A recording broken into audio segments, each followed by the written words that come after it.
We are your home theater and AV questions answered. This is AVRant.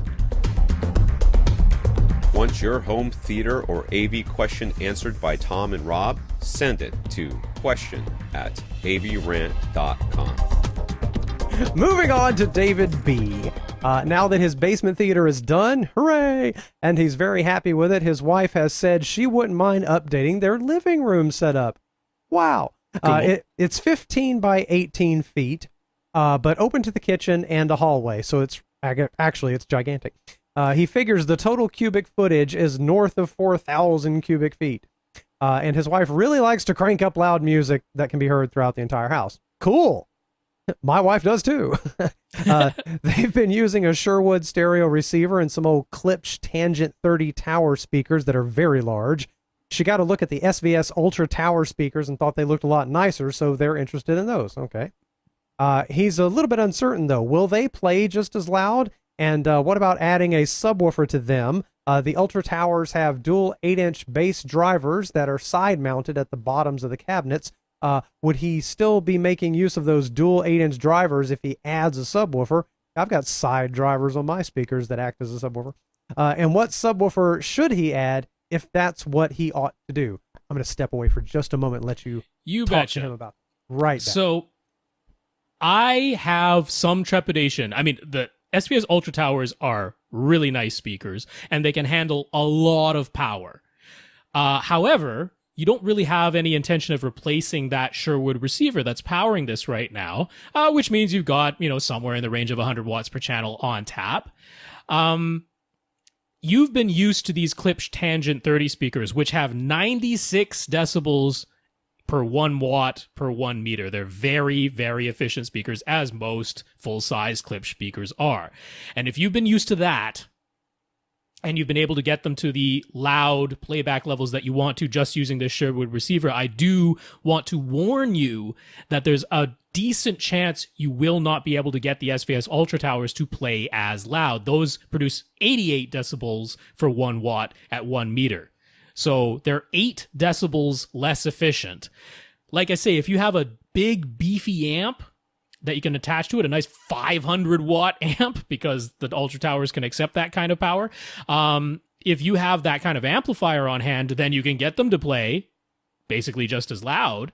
But if you're powering them with that Sherwood receiver, it's going to be a challenge. So my honest advice to you is I would look at getting some new Klipsch Towers. I think the Reference Premiere series are a really nice value and really nice looking and actually sound pretty darn nice. You're already used to the Klipsch sound, so I don't think you'd find new modern Klipsch model speakers to be offensive sound-wise. That would shock me if they did. You're getting similar efficiency, but you're getting the slimmer looking cabinet that, will be more visually appealing. That's honestly my best advice to you. You could look at other high efficiency types of speakers, but most of them kind of have a utilitarian look. If you look at Power Sound Audio, JTR, Tecton, these are all high efficiency, but they're all kind of big, black, blocky looking speakers. And part of what you wanted was nicer looking. So that's my real advice. You could consider, again, we talked about HSU earlier in this podcast, their slightly larger HC1, which is meant as a center, but you can use it vertically. There's no reason you can't, but it's not a tower. It's it'd be a large bookshelf. You would consider that. And it's not as efficient as the Klipsch's that you already have. So yeah, the Ultra Towers, they can play just as loud, but you need a whole lot more amplifier than what you have on tap right now. That gives me some pause. I'd point you towards the Klipsch's. Now, the question about you've got these dual 8-inch drivers that are in the Ultra Towers, will you still be making use of those even if you add a subwoofer to it? Absolutely, yes. The subwoofer is playing up to 80 hertz and then continuing up to about 160 hertz, but it's getting quieter and quieter and quieter as it does so. Those dual 80-inch drivers are starting all the way up. I think it's 350 hertz. I think that's where they cross over to the mid-range drivers. So you got this whole range from 80 hertz to 350 hertz where those dual 8-inch drivers, that's them playing. That's their job. Yeah. That's what they're there to do. So you absolutely are not wasting the 8-inch drivers that are in those tower speakers just because you've crossed things over to a subwoofer. They'll be busy. They'll be working. Completely, yes. They are completely making sound that is very much audible and that your subwoofer is not handling. Should you add a subwoofer to the system? Yes, you should always add a subwoofer. Always add a subwoofer. What do you think the answer to that was going to be when you asked it of the AVRant podcast? And should I add a subwoofer? Yes. It does help your receiver a little bit. It takes some of the load of the deepest bass. It's no longer the responsibility of that receiver to power your speakers to do that. You are offloading some of that. Not to the point that I think you can make up 8 decibels of efficiency, though. So I'm still a little bit hesitant there.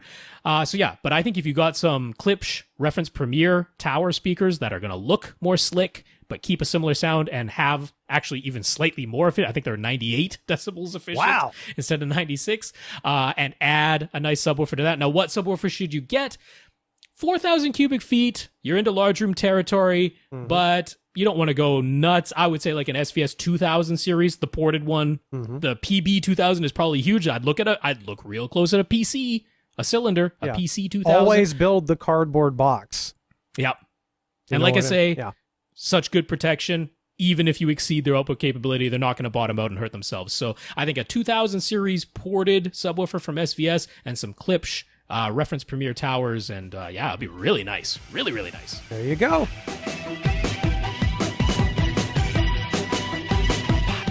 Want your question answered? Send it to question@avrant.com.